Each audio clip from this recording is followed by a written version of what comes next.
অতদিন দিতে পেরেছি, আমার চাইতে ভালো আর কেউ নাই। আজকে আমি 3 মাস অসুস্থ হয়ে আছি, আমার ছেলে আমাকে বর মনে করছে, আমার স্বামী আমাকে বর মনে করছে, আমার বউ আমাকে বর মনে করছে। বউ বলে, আল্লাহ, আমি আজকে 30টা বছর দিন রাত পরিশ্রম করে রান্না করে খাওয়াইছি, আজকে 2টা মাস আমি অসুস্থ, বেড রেস্ট, ডাক্তার বলার কারণে আজকে সবাই কানে কানে শোনা যাচ্ছে, মুখে মুখে শোনা যাচ্ছে আমার স্বামীকে নাকি বিয়ে আরেকটা করালে ভালো হবে, আমাকে স্বামীকে নাকি বিয়ে আরেকটা করালে ভালো হবে। তার মানে কি আমি 30টা বছর বউ ছিলাম না, কাজের মেয়ে ছিলাম?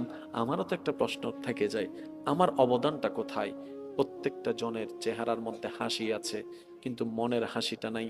এবার বান্দা বলে, মৌলা শান্তি দাও, শান্তি দাও, শান্তি দাও।